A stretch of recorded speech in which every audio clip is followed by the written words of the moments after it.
Why has US President Donald Trump imposed tariffs on countries all around the world?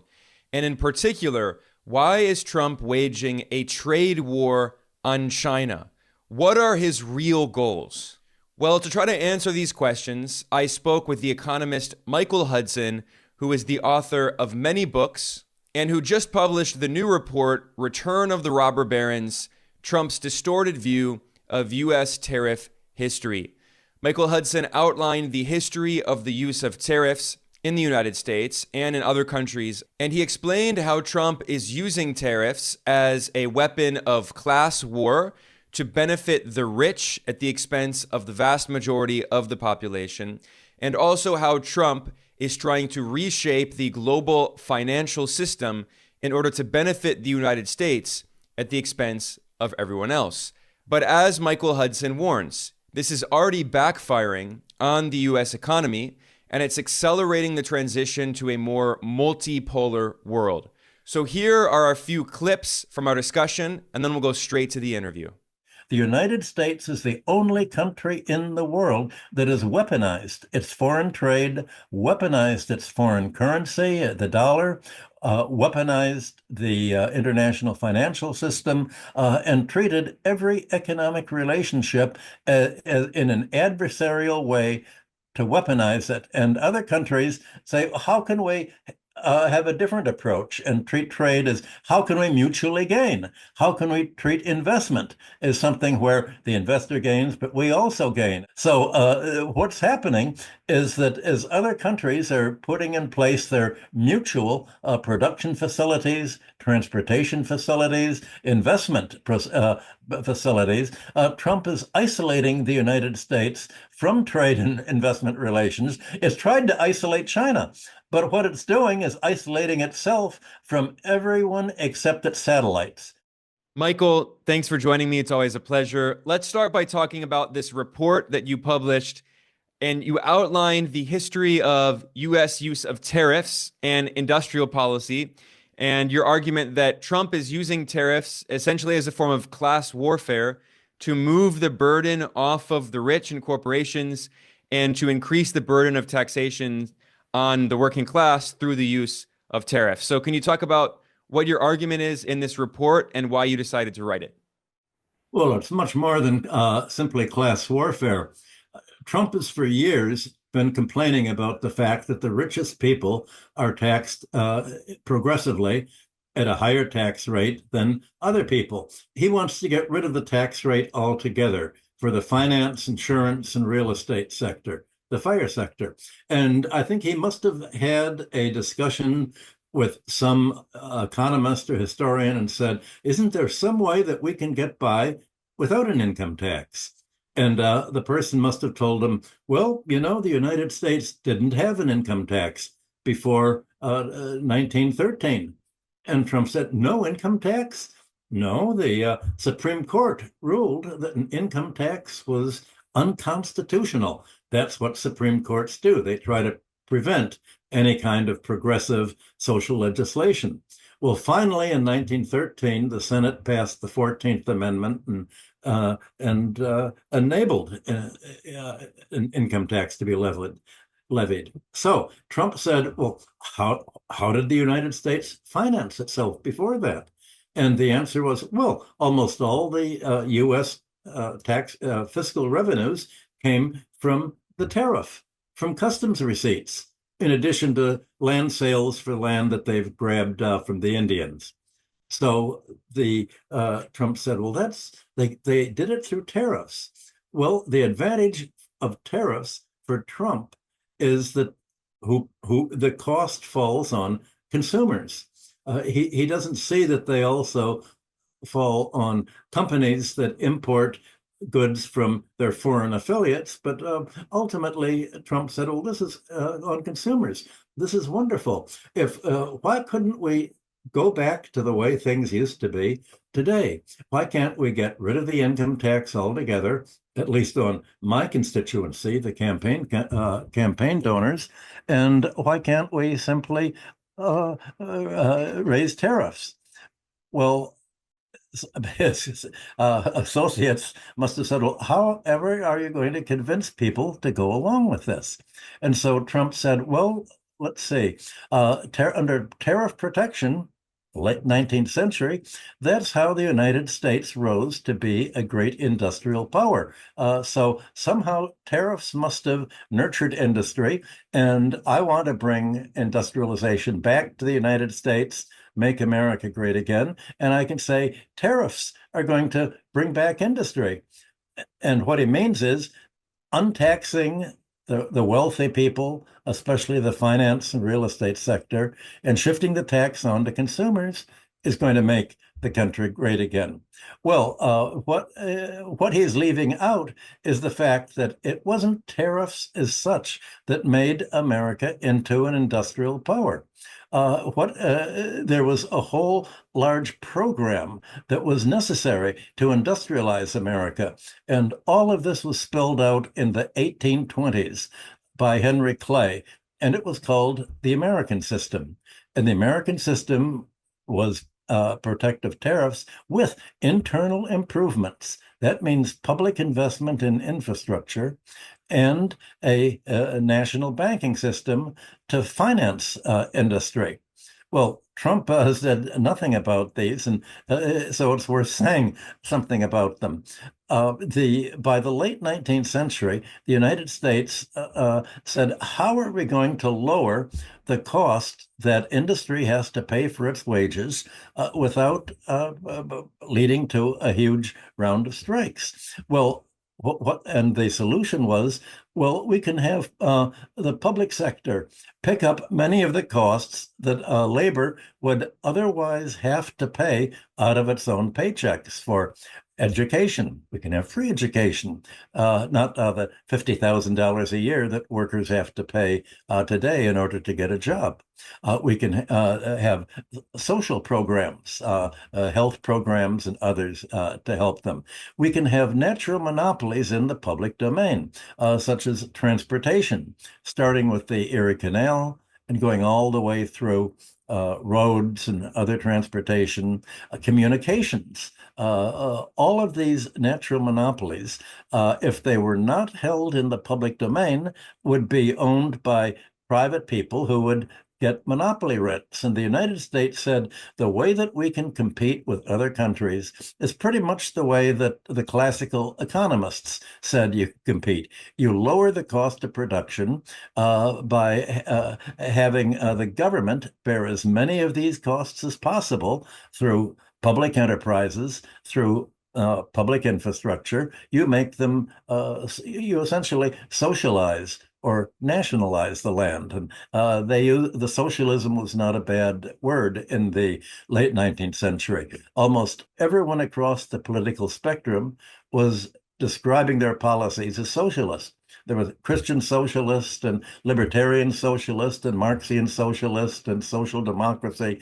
Everybody was one kind of socialist or another, and it meant a rising role of government in providing more and more services or regulating the economy, such as the antitrust law of 1890 to prevent monopoly pricing and Teddy Roosevelt's trust busting. The whole idea was to minimize the cost of production with an active government. And they said that, well, if we can have a mixed economy, public and private economy together, with the government sponsoring industrial credit, not the kind of British credit that was just for trade or exploitative or loans to farmers, but actually to finance capital investment in industry, then we can take off. And it was this context for protective tariffs that enabled the United States to get rich.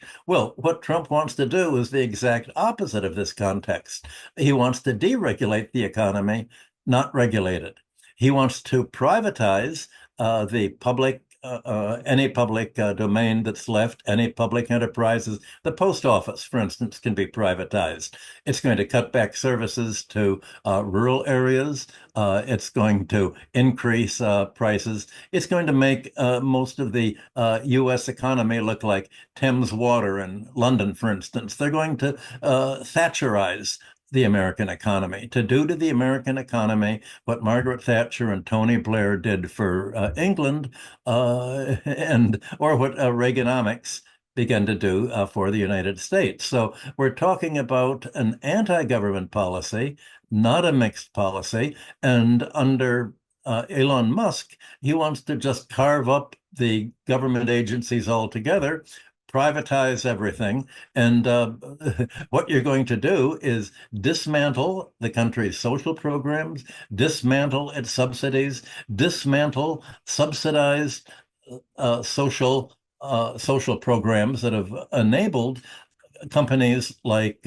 Amazon or other low-wage companies to pay very low wages, and having the American social system pay for employees that are paid below the poverty line, because they haven't been increasing the minimum wage in the United States. So this is what is really in store for the U.S.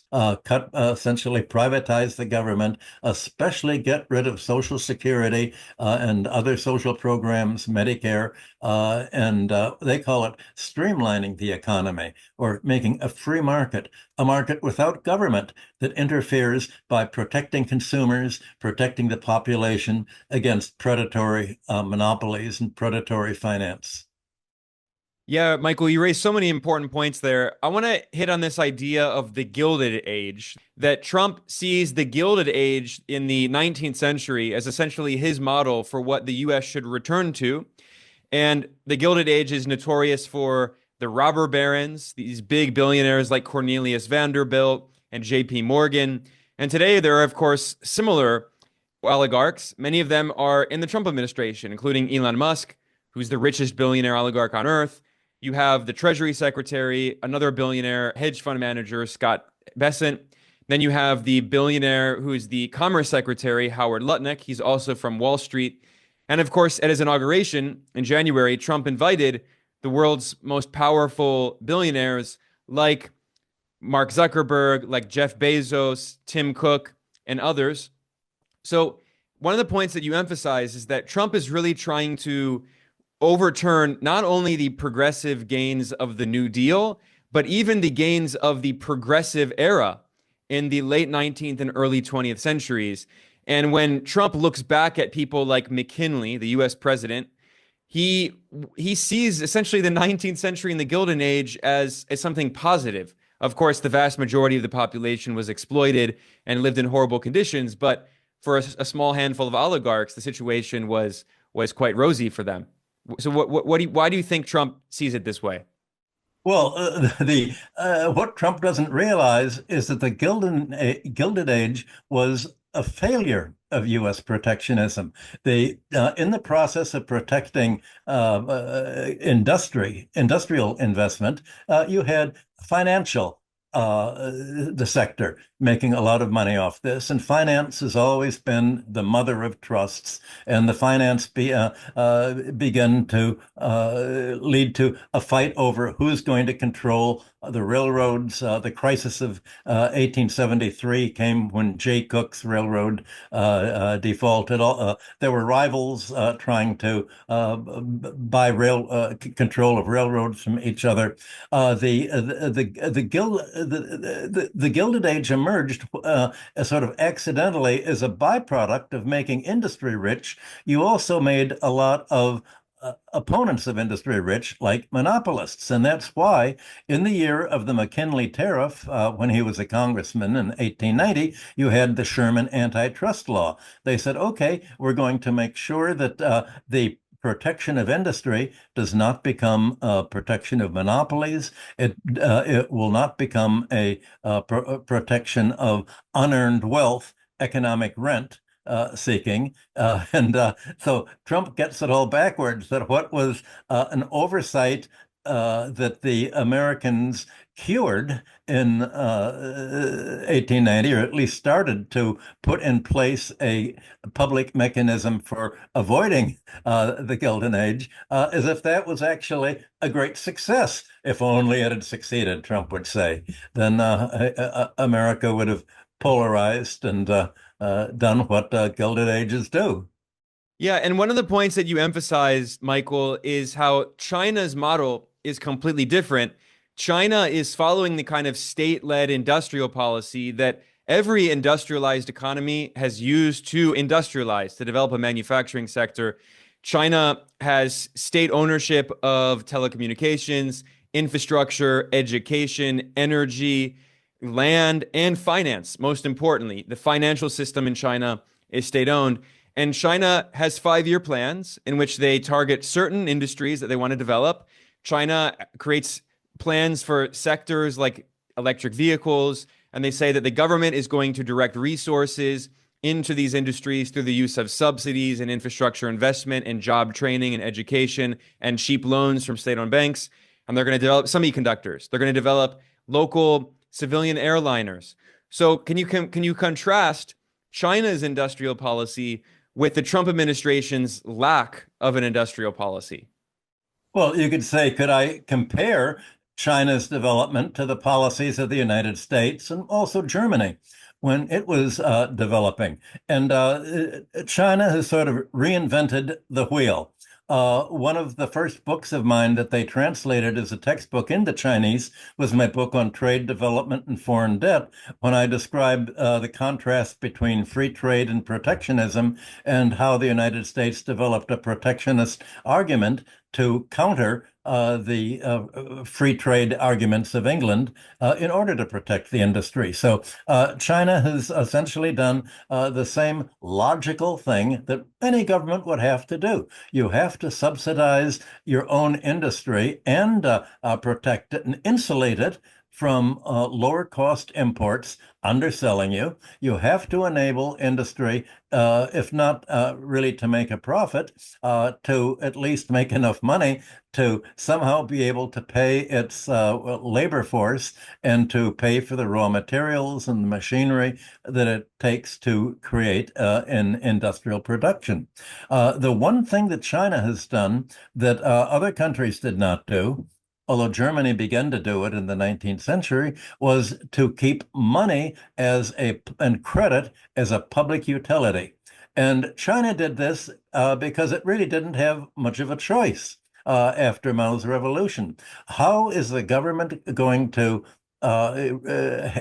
finance capital investment in industry, and what was a very poor country of peasants, basically, as the U.S. Secretary of Commerce keeps calling China, a country of peasants. U.S. Vice President J.D. Vance referred to the Chinese as a bunch of peasants, and that this has Yes. really angered people in China. We borrow money from Chinese peasants to buy the things those Chinese peasants manufacture. That is not a recipe for economic prosperity. And this has really united people in China against the U.S. Of course. Well, at any rate, since Mao's revolution had got rid of the wealthy financial classes, there was no way that the government could do what the Western countries did and borrow from the wealthy classes to pay for the government deficit in financing industry. So China created its own money. Well, that's exactly what the American colonies did in the 18th and 17th century. When Britain was dominating the colonies and forcing the colonies to export crops and other materials by borrowing hard money from British merchants, the colonies began to create their own paper money.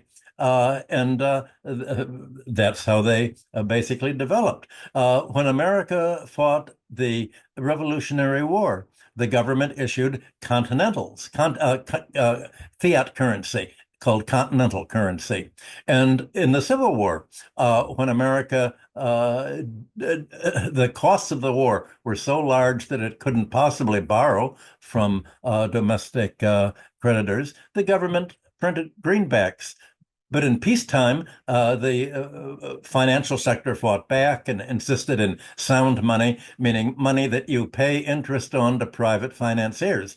Well, since China didn't have private financiers, it did just same thing that America had done. It printed the money itself, and it kept banking in the public domain. And what that meant is that banking in China does not make loans for the same kind of things that American banks make loans. We know that they went overboard in making a fairly reckless real estate loans, but they don't make loans for corporate takeovers of private investors to borrow the money to take over another industrial corporation and just sort of empty it out and do what American corporate raiders and kleptocrats do. So China has been able to create money to spend into the economy for purposes intended to serve the public interest, to build up housing, to finance high-speed railways, to finance all of the public infrastructure that China has kept in the public domain to offer at low subsidized prices to the population at large, so that if you have a private enterprise in China creating a factory to produce goods for exports to the United States or other countries, they don't have to pay the workers enough to have to pay for privatized transportation. They have wonderful public transportation and the subways, the railroads. They don't have to take out student loans to get an education. They can get the education from the public sector in China. They can get health care. They don't have to pay for all of the things that the United States employees and employers have to pay for, and that's what enables China to have low-cost labor. It's not that it's impoverished labor. It's not that it's pauper labor. It's because the labor in China is better and better remunerated, but its remuneration is not only in the form of its paychecks that it gets in salary, it's in the form of all of the public services that it gets that Americans have to pay out of their salary. So when you realize that the standard of living of workers is not only the paycheck, but the public services they get or the subsidized prices that they have to pay for basic needs, then you find that if basic needs are traded as basic needs, then everybody should be able to get them and is a precondition for being citizens. And that's basically what happens in China. And that's what has enabled China to undersell Western economies that have privatized and Thatcherized and Reaganized their economies. And of course, that's how the United States and Germany and other countries that industrialized in the late 19th century built up their competitive power internationally. Those are very important points, Michael. And, Trump has been expanding his tariffs not only against other countries, he now has blanket 10% tariffs on all countries around the world, but he has specifically targeted China with now tariffs of 245%, which after a certain point, there's not really any meaning to increasing these tariffs. It's largely symbolic. Why do you think Trump has been so aggressive targeting China specifically?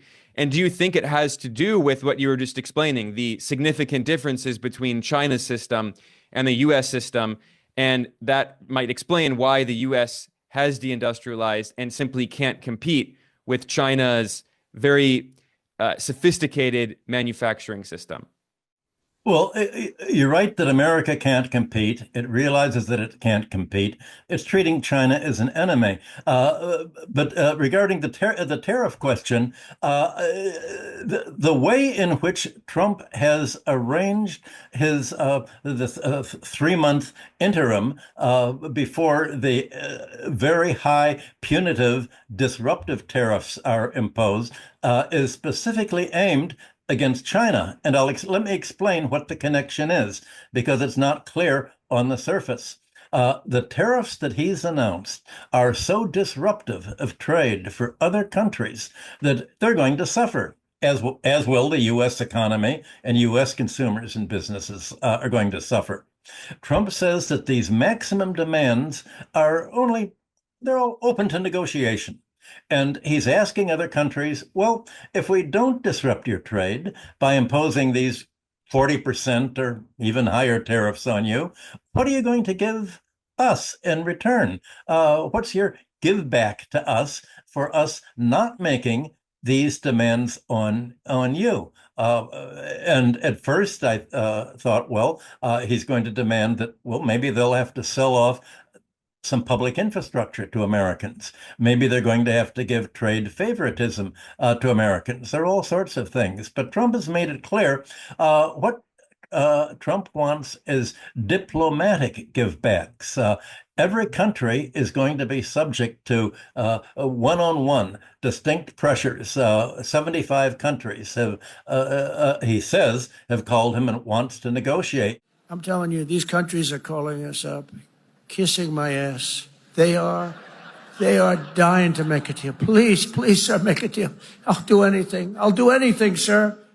With each country, he's going to treat individually that they give America something. But the common denominator in all of his demands is that they impose trade sanctions against commerce with China and against mutual investment with China, and especially any plans they may have to join its Belt and Road Initiative in favor of U.S. plans to interrupt the whole connection system of Belt and Road that China wants to put in place.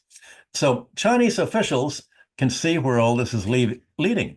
They've announced their refusal to negotiate with the United States when a gun is pointed to their head.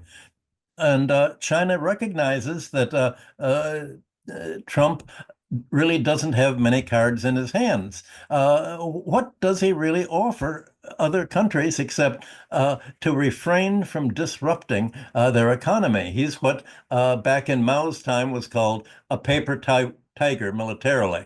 Well, America has become a paper tiger financially today. It doesn't really have anything to offer except the threat of tariffs, the threat of suddenly disrupting all of the trade patterns that have been put in place over the last few decades.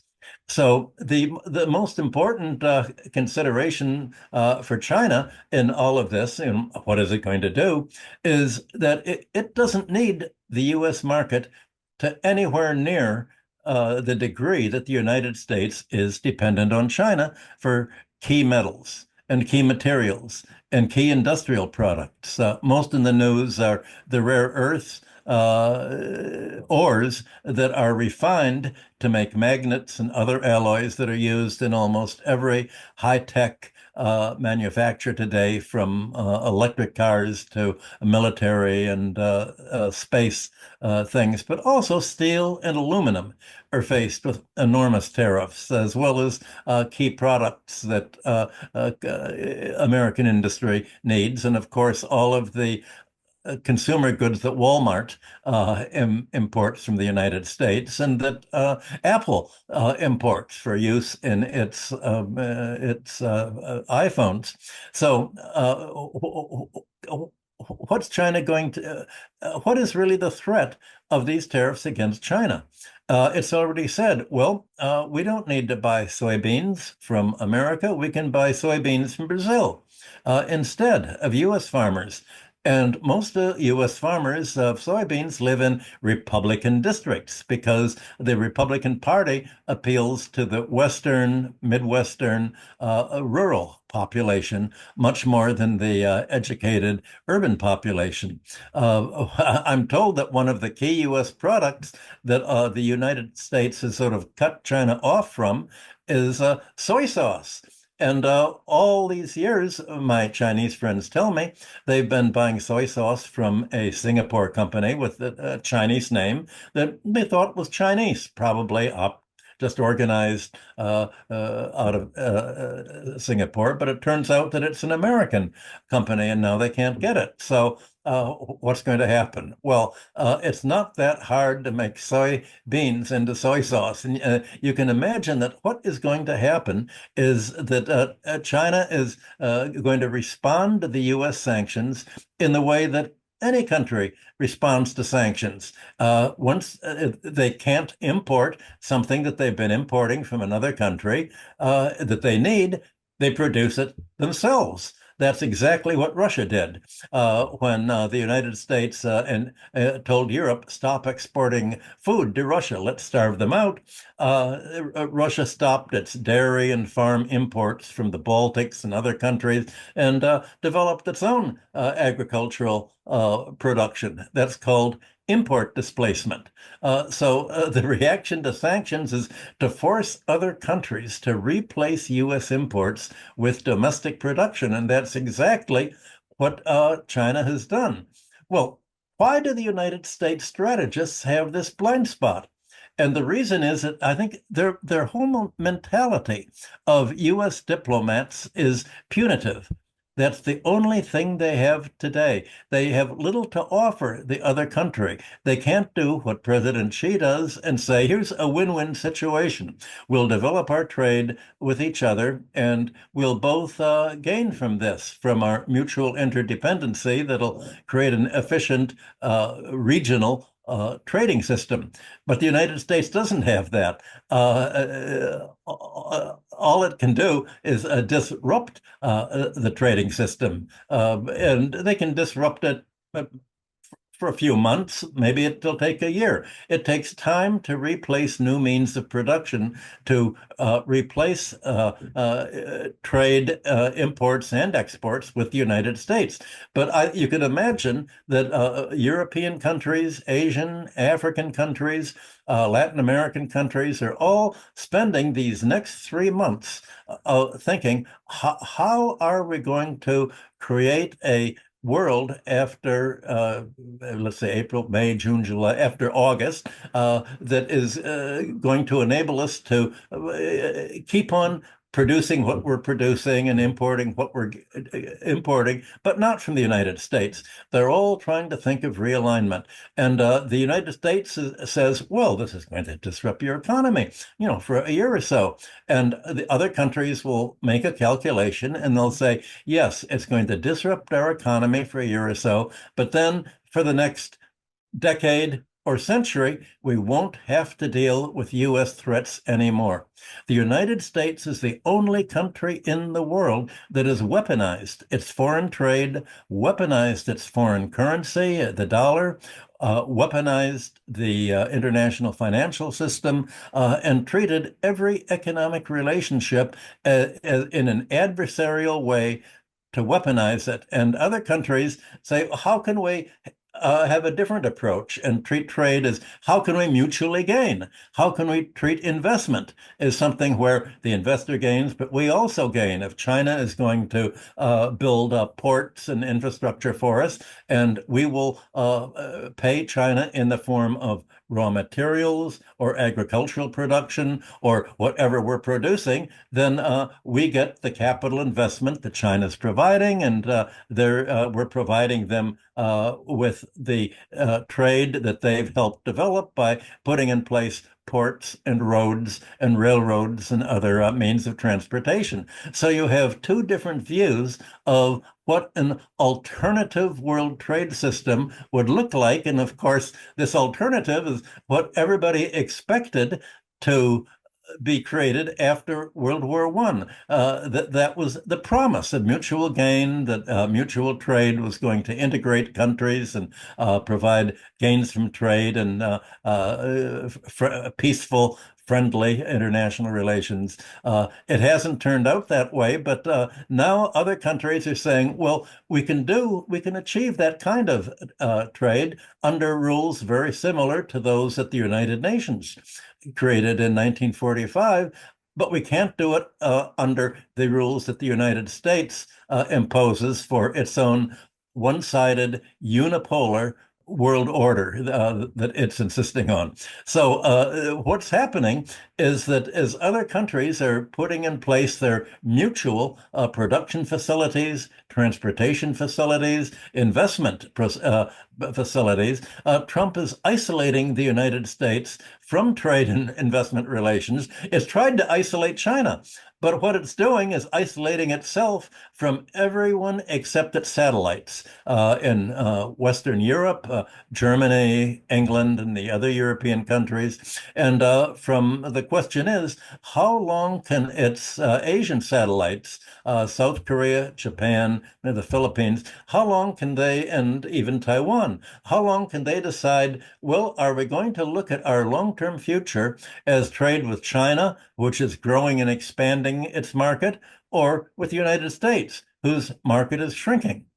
And it goes even further than that. Trump also has said he's going to punish other countries that try to find an alternative to the dollar. And yet today's Wall Street Journal had a whole editorial. Trump is now trying to prevent other countries from keeping their international reserves in dollars. He's forcing other countries to sell off their dollars by imposing a tax on other countries' holding of Treasury securities. If you're a foreign central bank and you've done what you've done since 1971, when Nixon went off gold, and you've kept your foreign exchange reserves in the form of U.S. dollars, in the form of U.S. Treasury securities or government agency securities or other U.S. holdings, then all of a sudden you're going to have to pay a tax on them, and this tax is going to mean that you're losing money. Well, the dollar's been going down steadily, day after day after day for the last few weeks. And it looks like it's going down because other countries are looking at what Trump is threatening, and they think this guy may really mean it. We've been the whole essence of super American imperialism is my book, Super Imperialism Explained, way back in 1972. The whole essence is that America gets a free lunch. It can print its dollars, flood the economy with dollars, mainly through its foreign military spending, which is in most years, the leading element in the balance of payments deficit. Flood this, and other countries haven't had an alternative to the dollar to hold. They've been discouraged from buying gold. Well, as you can imagine, China's been buying gold now. Other countries are buying gold. Germany's asked for the gold that it had been keeping in the Federal Reserve for safekeeping after World War II, that this is returned. None of my German financial reporters have been able to find out whether it's actually got any of this gold. The politicians are quite mum on that. So other countries are essentially being driven out of the dollar. At the same time that Trump he says, oh, don't join together and create a non-dollar area. Well, if they can't hold U.S. dollars, or they're told, if you recycle your savings and your surplus dollars into U.S. Treasury bills, you're going to have to lose money year after year. Well, as they sell the Treasury securities, the dollar is going down. And if the dollar goes down, that means that even if other countries get a high return in stocks or U.S. bonds, the value in euros, in Chinese currency, Japanese currency, the value in their own currency is going down as a result of Trump's policies. Well, Trump believes that if you lower the exchange rate of the dollar, that will make American exports more competitive. And of course, it would if America had something to export. But how can you make industrial exports more competitive at a lower price lowers the cost of labor, lowers the cost of America if you don't have factories to produce these exports? That's the crazy thing about all this. How can you increase export competitiveness of industry if you don't have an industry? Since the United States, ever since really Clinton in the 1990s, has offshored American industry to Asia, China, other countries. How on earth can it be competitive? It's basically neoliberalism has undercut the ability of the United States to be competitive in the way that it and European countries and now China have become competitive as a mixed economy. The essence of neoliberalism is to carve up and privatize governments basically on credit, borrowing the money to buy things. So you're having an inherent instability, and this is what other countries are discussing. Now, the question is, will other countries agree to give up the Chinese market in order to gain the American market? Well, how long is the American market going to last? And how much trade and diplomacy with China are they going to give up? Will it be a total set of sanctions and isolations? Will it be partial? All of this is a product of bilateral negotiation. And I think other countries should take a look at what's happening domestically in the way that Trump bargains. You've seen him two big fights domestically of Trump against American economy have occurred in the last few months. The fight against law firms and the fight against universities. Trump declared war on law firms that had worked for the Democratic Party in the last few decades, especially law firms that supplied lawyers who prosecuted him for all of the Democratic lawfare that the Biden administration began. And he said, well, you have to do a give back. And the first give backs that he asked for these firms is, well, you have to provide $50 million of pro bono, meaning work without payment for Republican backed non-backed organizations. Well, almost all the law firms capitulated. They surrendered and they agreed to give him 50 million or however much free legal advice he wanted at their expense. Well, now in the last few days, he's asked for what the New York Times and Wall Street Journal say are $1 billion from the law firms, saying you're going to have to not only support Republican administration, but you're now going to have to support me and support Republican policies as we bring lawsuits against the government to try to carve it up and shrink it for the kind of things that Elon Musk is doing. So he keeps raising the price. He'll make an agreement. They think, okay, we gave him 50 million. That's enough. Trump had said, if you don't do this, I'm going to cancel your security clearance for all of your lawyers. And I'm going to ban your lawyers from federal buildings because you're a security risk. And I can declare a national emergency, and a national emergency is anything I find a national emergency. And any threat to me is a national emergency because I'm the state. Sounds like Louis the King Louis of France. He asked for more and more and more. It's a never-ending rise in demand. So again, here's the problem that they face. Are they going to, once you begin to give in to Trump, a bully thinks, oh, I've been able to do this. Now I can do even more. If you begin giving in to him, it's a never-ending path of decline. That's the whole problem. And China describes the choices between the post-war, the whole world's post-1945 commitment to free trade and the same rules for all countries, or henceforth are they going to be subjected to America's neo-mercantilist protectionism as the new context for international trade? Michael, as always, you made so many great points there. It's hard to know where exactly to respond, but let's pick at this idea, which I think is very important, which is that China has said that the U.S. is essentially trying to recreate the global system that the U.S. ironically helped to create in the first place after World War II. And you described that system very well in your book, Super Imperialism, published in 1972. The U.S. designed the international financial system, giving itself the exorbitant privilege of printing the global reserve currency. The U.S. also helped to design the international legal institutions and political institutions through the United Nations. And still at the UN Security Council, the permanent seats are held, yes, by China and Russia, but also by the US, France, and the UK. And the US has used its veto power to essentially neuter the UN, to prevent the UN from actually taking any action the US doesn't approve of. So the US has really benefited from this system, but it seems like Trump is now just throwing a bomb and blowing everything up. What do you think's happening?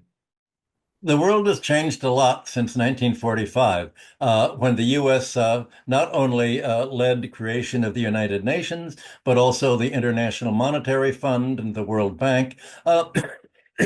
It created a system of free trade because under free trade, the dominant economic and industrial power wins over countries that haven't industrialized. That's why countries that haven't industrialized need protective tariffs to develop their industry and especially their agriculture, which is how the United States subsidized all of its agricultural productivity in the 1930s. So the United States in 1945 could say all countries have to follow the same rules because it knew that the rules that they were to follow with free trade and no imperial preference for the British pound sterling, no colonialism, you decolonialize, the U.S. knew that it would gain. But the U.S. since 1945, we've now gone eight decades since then, and since the United States is deindustrialized, it no longer benefits from the rules and the whole philosophy that it supported back in 1945. Under the United Nations at that time, it said all countries should be treated politically as equals. That's been the whole rule of international law since 1648, when the 30 Years' War was ended. No country should interfere with other countries. Well, the United States no longer treats that. It's able to interfere with other countries, but essentially claims that any other country that gets a benefit from the United States is somehow interfering with its trade or posing a national security threat. So the United States has ended the kind of idealistic rhetoric and the underlying world order that it put in place in 1945. So China, Russia, the speeches of Foreign Minister Lavrov and President Putin, they're all saying the same thing. The ideals of the United Nations as they were set out, the ideals of trade, not to weaponize trade, but to have mutual gain, the ideal of the role of government to provide basic needs for the population, all of this was a good idea. But the spread of neoliberalism by the United States and by Europe essentially is now opposing everything that was promised in 1945. We're in a completely different world. We cannot achieve and restore this world as long as we leave the United States with veto power in the United Nations to stop it, and with a military power and willingness to intervene in foreign elections, to support regime change, to make sure that its own politicians are elected over and above whatever the population may want, such as Europe. Most of Europe's population wants an end to the war in Ukraine. The politicians want to escalate the NATO's war against Russia. You could go right down the line that what the politicians that are supported by the United States in many countries advocate is the opposite of what voters want, just like in the United States. Trump won the election saying he's going to bring peace in NATO's war against Russia. He's going to be a peace candidate, not the war candidate that Biden and Harris were. And now all of that is just sort of, well, that's campaign promises. That's just rhetoric. That's the narrative that we've created. So you're having, in a way, two different narratives to shape how people think of this split in the world between the 15% of the population, US and Europe, plus America's satellites in Asia, and the 85% global majority and the global South that are trying to have mutual trade and benefit. And in order to have this mutual trade and benefit, you have to have a political system and a tax system that essentially prevents the emergence of a domestic financial oligarchy and monopoly oligarchy and real estate oligarchy from stifling economic growth in their countries. And the United States wants to create such an oligarchy as long as it's foreign, is it's controlled by U.S. investors themselves. So how do you explain why politicians are so favorite to follow this pro-U.S. submission that they're doing? Well, I think there are a number of answers for why you're having a different approach to how the world is being restructured. Politicians live in the short run. And many are so used to being bullied that they've succumbed to the Stockholm syndrome and identify with the bully. They think, well, the Americans are so powerful, there's really nothing that we can do. We have to join them because the bully's strong enough to fight any other policy that we may do. Well, democracy is supposed to prevent the kind of oligarchy from developing that you have in the United States. They're supposed to prevent a Gilded Age. They're supposed to prevent the economic polarization between the 1% of the economy, the creditor class, the billionaire class of creditors, monopolists, real estate owners, and the rest of the economy of debtors, of renters, of wage earners that have less and less control over their working conditions. That's not being prevented. That's being encouraged by neoliberalism, just the opposite of what was promised. And of course, it's as if we're having a new kind of colonialism, but it's not overtly a military colonialism, except in countries that refuse to follow U.S. laws. It's sort of what free trade imperialism was, or the Treasury bill standard was. It's what the West calls democracies, which is foreign control by the neoliberal class, the kind of people who go to the World Economic Foundation in Switzerland and think that they're planning the kind of world that they would like to see. And we're dealing with two kinds of economic theory. The reality-based economic theory recognizes that debts tend to grow exponentially and polarize society and create a crisis if they're not canceled. The orthodox economic theory that's taught in all the universities throughout the West says if you just get rid of government, leave government alone, don't regulate anything, the economy will automatically self-stabilize and produce equality among people and among nations. Free trade will make nations all more equal instead of polarized. You have a whole different body of economic theory to justify a whole means of social and economic organization that occurs. In other countries, the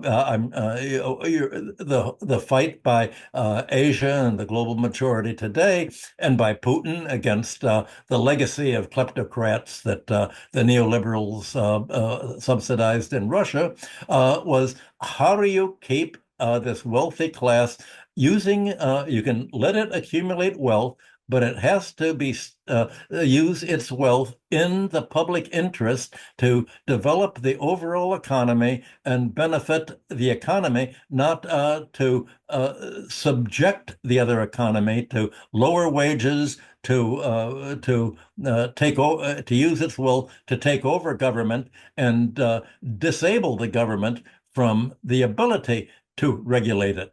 Well, this disabling of government to regulate is the political program of Donald Trump.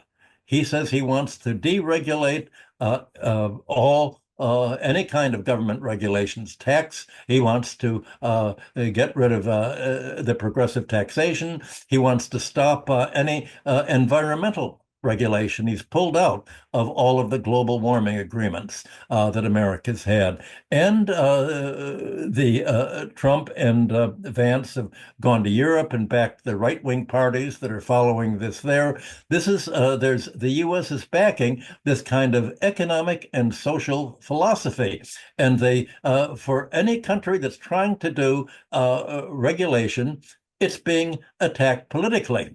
And this has gone on for 2,500 years. The lead for democracy in Greece occurred already in the 7th and 8th centuries, 6th centuries BC, when the local mafia-like oligarchies were overthrown by leaders, populist leaders who were called tyrants. The Roman oligarchy accused reformers of seeking kingship.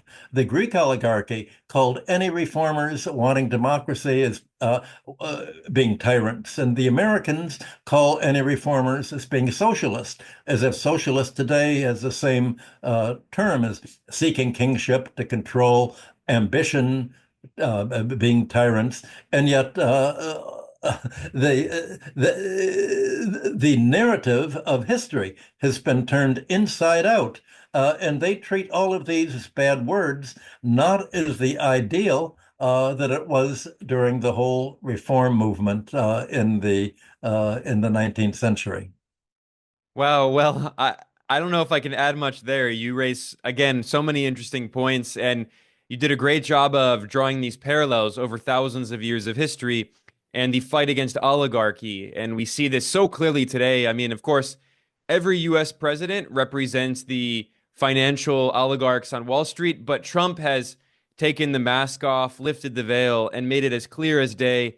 He's regularly inviting these billionaires to the White House. He gave Elon Musk, the world's richest billionaire, an office at the White House. He invited all these oligarchs to his inauguration. So I think, your argument is, you've been saying this for a long time, and you've been proven so correct. Trump is really the epitome of everything you've been saying for so long. So on that note, I think that's actually a really good place to conclude. Is there anything else you want to add? No, listening to what you've just summarized, what kind of country would elect a leader who made his money by cheating other people, by cheating his suppliers and not paying them, offering only half the money that he'd promised, cheating his suppliers, going bankrupt and defaulting on his bank loans, and being not only being a congenital liar, but treating that as a social virtue. You wonder, when somebody like that is elected, or someone like Obama or Biden, when you look at the people who've been elected in the United States, or even in Britain, how could this have ever happened under what was expected 80 years ago?